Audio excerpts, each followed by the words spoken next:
تو اللہ تعالیٰ نے جیسے دنیاوی سیزن بنائے ہیں، جیسے عید کا موقع تاجروں کے لیے سیزن ہے، بڑی عید کا موقع تاجروں کے لیے سیزن ہے، ایسے مختلف قسم کے تہوار دنیاوی دینی جو آتے ہیں تو وہ تاجروں کے لیے سیزن بن جاتا ہے اور ان کی سیل بڑھ جاتی ہے، منافع بہت زیادہ ہوتا ہے۔ تو اسی طرح اللہ تعالیٰ نے بخشش کے بھی سیزن بنائے ہیں، جس میں سب سے بڑا سیزن وہ رمضان المبارک کا مہینہ ہے۔ اللہ تعالیٰ نے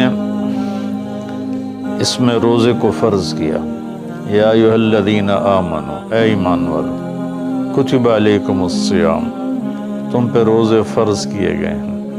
روزہ چونکہ اوکھا عمل ہے، خاص طور پہ لمبا روزہ گرمیوں میں، تو اس کو ہلکا کرنے کے لیے اللہ نے کہا ما کتب علی الذین من قبلکم، کہ تم گھبراؤ نہیں، تم سے جو پہلے تھے ان پر بھی ہم نے روزہ فرض کیا تھا۔ اور میں تھوڑی وضاحت کر دوں، ان کا روزہ ہم سے بہت مشکل تھا۔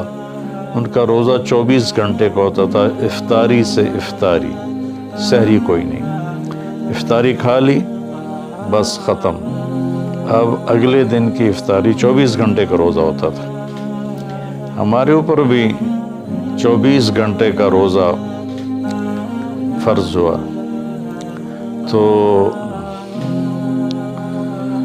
ایک صحابی ہیں قیس بن سریمہ رضی اللہ تعالیٰ عنہ، وہ اونٹ چرایا کرتے تھے۔ اونٹ چرا کے واپس آئے تو شام ہو چلی تھی، افطاری کا وقت قریب تھا۔ اگلا روزہ شروع کیسے ہوتا تھا؟ مغرب کے بعد نیند آ جائے تو آنکھ کھلنے پر اگلا روزہ شروع ہو جاتا تھا۔ تو وہ تھکے ہارے لوٹے، گھر میں کچھ نہیں تھا۔ بیوی نے کہا تم بیٹھو، میں تمہارے لیے افطاری کا سامان کہیں سے لے کر آتی ہوں۔ وہ باہر چلی گئیں، یہ لیٹے، تھکاوٹ کی وجہ سے نیند آ گئی اور اذان ہو گئی، روزہ کھولنے کا اعلان ہو گیا۔ تو بیوی اندر آئیں تو وہ سوئے پڑے تھے، تو کہنے لگے ہلکت یا سریمہ، سریمۃ بن قیس، قیس بن سریمہ یا سریمۃ بن قیس، ہلکت یا سریمہ۔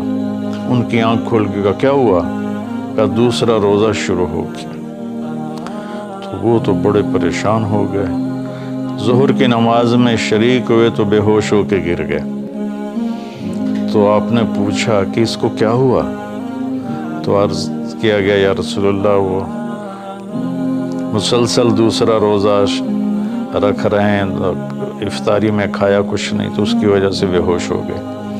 تو آپ کو صدمہ ہوا تو اللہ نے اس پر ہمارے لیے یہ ایک سہولت اتار دی کہ تمہارا روزہ ہم اوروں سے الگ کر دیتے ہیں۔ وہ کیسے الگ کر دیتے ہیں کہ احل لکم لیلۃ الصیام الرفث الی نسائکم ہن لباس لکم وانتم لباس لہن۔ اور اس میں ایک پابندی یہ بھی تھی کہ میاں بیوی کا ملاپ نہیں ہو سکتا، کھانا بھی نہیں کھا سکتا، روزہ جو شروع ہو گیا۔ تو اللہ تعالیٰ نے یہ آیت اتاری کہ اچھا ہم آپ سے یہ پابندی ہٹاتے ہیں، آپ کے لیے رات کو بیویاں بھی حلال ہیں، کھانا بھی حلال ہے، افطار کا وقت، صبح صادق کا وقت شروع ہونے سے پہلے پہلے آپ دوبارہ کھا سکتے ہیں، 3 دفعہ کھا سکتے ہیں۔ تو اللہ تعالیٰ نے ہمارا روزہ ان سے مختلف بنایا، لیکن پھر بھی آج کا دور ہے، مشقت ہوتی ہے، بھوک، مثلا میں زیادہ دیر فاقے سے رہوں تو مجھے شدید سر درد ہو جاتا ہے۔ اب سر درد کو بھی نبھانا اور روزے کو بھی نبھانا وہ اتنا مشکل ہو جاتا ہے کہ دعائیں مانگ مانگ کے روزے کا ٹائم پورا ہوتا ہے۔ تو اس لیے اللہ نے کہا کما کتب علی الذین من قبلکم، کہ تم سے پہلوں پر بھی روزہ تھا لیکن وہ ہم نے ایسا رکھا تھا، آپ کے لیے یہ آسانی والا رکھا ہے کہ آپ کے لیے ساری رات کھانا پینا بیوی حلال ہے۔ پھر آگے ایک خوشخبری سنائی لعلکم تتقون، کہ اللہ کی طرف سے جب لعل ہوتا ہے تو یقین کے معنی میں ہوتا ہے، انسان کی طرف سے جب لعل ہوتا ہے تو شک کے معنی میں ہوتا ہے۔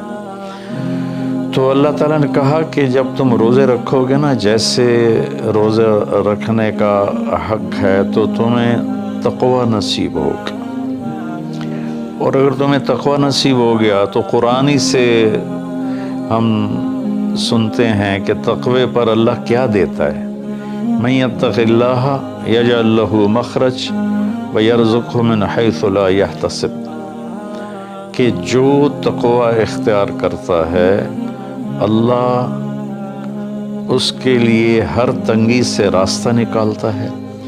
جیسے آج کل کی ٹینشنیں اور بے شمار قسم کے ڈپریشن اور ایک دنیا کی دوڑ نے ہماری لائف کوالٹی بہت خراب کر دی ہے، چیزیں بڑی اعلیٰ ہو گئی ہیں، سواریاں بڑی اعلیٰ ہیں، لیکن لائف اٹ سیلف کوالٹی اس کی بڑی پور ہو گئی ہے، بہت خراب ہو گئی ہے۔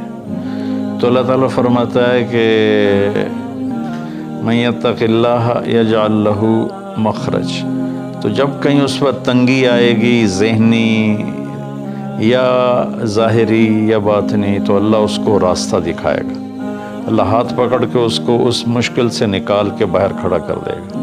وَيَرْزُقْهُ مِنْ حَيْثُ لَا يَحْتَسِبُ، اور اسے وہاں سے رزق دے گا جہاں سے اس کو وہم و گمان بھی نہیں ہوگا۔ تو حضرت مقداد رضی اللہ تعالیٰ عنہ پیشاب کرنے بیٹھے، فاقے سے بے حال تھے، ایک چوہا اپنی بل سے نکلا اور 1 دینار اس نے باہر رکھا، پھر 2، پھر 3، پھر 4، یہاں تک کہ 19 دینار اس نے اپنی بل سے نکال کر ان کے سامنے رکھ دیے۔ وہ بڑے حیران پریشان ہوئے، یہ کیا ہوا؟ انہوں نے وہ استنجے سے فارغ ہو کر وہ اٹھائے اور اللہ کے نبی کے پاس لے کر آئے، یا رسول اللہ یہ میں پیشاب کرنے بیٹھا ہوں اور چوہے نے یہ 19 دینار میرے آگے رکھ دیے۔ تو آپ نے فرمایا رزق ساخہ اللہ علیک، یہ اللہ کی طرف سے تیرے لیے رزق کا سامان بنا ہے۔ پھر آپ نے یہ آیت پڑھی من یتق اللہ یجعل لہ مخرج ویرزقہ من حیث لا یحتسب، جو تقوی اختیار کرتا ہے اللہ ہر تنگی سے راستہ دکھاتا ہے اور وہاں سے رزق دیتا ہے جہاں سے وہم و گمان بھی نہ ہو۔ اور اللہ کے دینے کے تو بے شمار راستے ہیں، اللہ کے دینے کے لامحدود راستے ہیں۔ تو پیسہ نہیں ہوگا تو کام کیسے بنے گا، کاروبار نہیں چلے گا تو روٹی کہاں سے کھائیں گے، وہ اللہ نے اپنے ذمے لیا ہوا ہے۔ ہماری ذمہ ہے کہ ہم سبب اختیار کریں اور تقوی اختیار کریں، رزق اللہ وہاں سے دے گا جہاں سے وہم و گمان بھی نہیں۔ تو تقوی پر من یتق اللہ یجعل لہ من امرہ یسرا۔ پھر دوسری اللہ تعالیٰ خوشخبری یہ سناتے ہیں کہ جو تقوی اختیار کرتا ہے نا، اللہ اس کے کاموں کو آسان کر دیتا ہے۔ اوروں کے لیے وہی کام مشکلات میں گھرا ہوتا ہے اور اس کے لیے مکھن سے بال کے نکلنے کی طرح اللہ اسے آسان فرما دیتا ہے۔ تیسرا تقوی کی جو فائدہ اللہ بتاتے ہیں، من یتق اللہ یکفر عنہ سیئاتہ ویعظم لہ اجرا، جو تقوی اختیار کرتا ہے وہ کوئی یہ نہیں کہ اس سے گناہ نہیں ہوتا، اس سے بھی گناہ ہوتا ہے۔ ہمارے ہاں یہ بڑا عجب تصور ہے کہ اگر کسی نے داڑھی رکھ لی، تبلیغ میں چلا گیا یا عالم بن گیا، بس اس سے تو کوئی گناہ ہونا ہی نہیں چاہیے، اور ہم جو مرضی کرتے پھریں، ہمیں تو کوئی پوچھ نہیں، ہم دنیا دار ہیں۔ تو یہ بڑی گمراہی ہے۔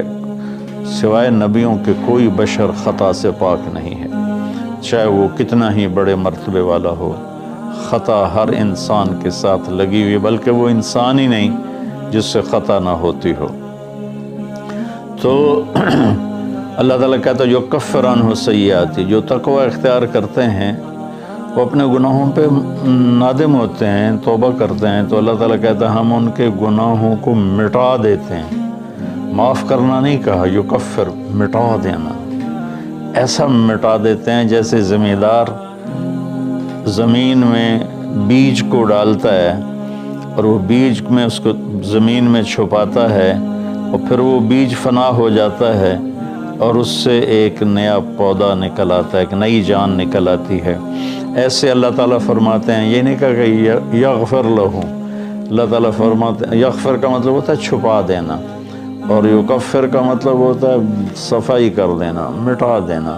اللہ ان کے گناہوں کو مٹا دیتا ہے کہ یہ جو کرامن کاتبین لکھ رہے ہیں نا، وہ ان کی کاپیوں سے بھی غائب کر دیتا ہے۔ تو اور دوسرا کام کیا کرتا ہے، وَيُعْظِمْ لَهُ أَجْرًا، اور اللہ تعالیٰ اس کا اجر عظیم کر دیتا ہے۔ جب اللہ عظیم کرے گا تو اس کی شان کیا ہوگی۔ تو رمضان اللہ تعالیٰ نے ہمیں ایسی بڑی محنت، ایسی بڑی دولت دی ہے اپنی آخرت کو بنانے کے لیے۔ اس میں جسمانی صحت بھی ہے اور اس میں روحانی صحت بھی ہے۔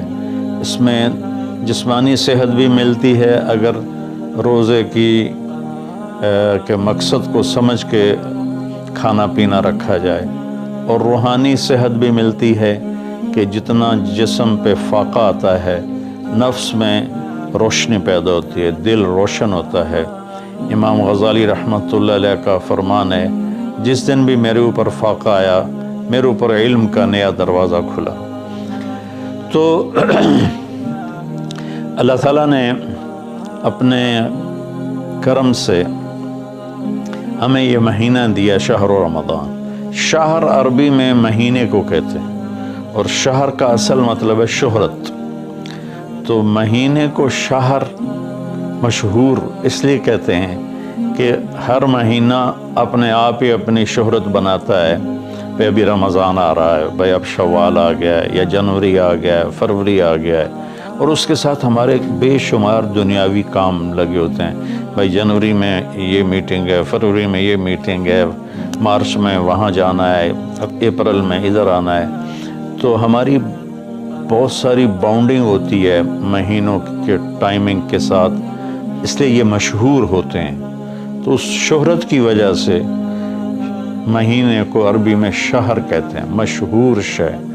تو اللہ تعالیٰ کہتے ہیں شہر رمضان۔ پھر اس میں ایک عجب بات بتائیے، اس میں روزے کی فضیلت اس مہینے کی نہیں بتائی، اس میں قرآن کی فضیلت بتائیے۔ الذی انزل فیہ القرآن، روزے کا ذکر بعد میں کیا ہے اور قرآن کا ذکر پہلے کیا ہے کہ اب اپنی روح کو، اپنے روحانیت کو زندہ کرنا چاہتے ہو تو اس مہینے میں ہم نے قرآن کو اتارا۔ الذی انزل فیہ القرآن۔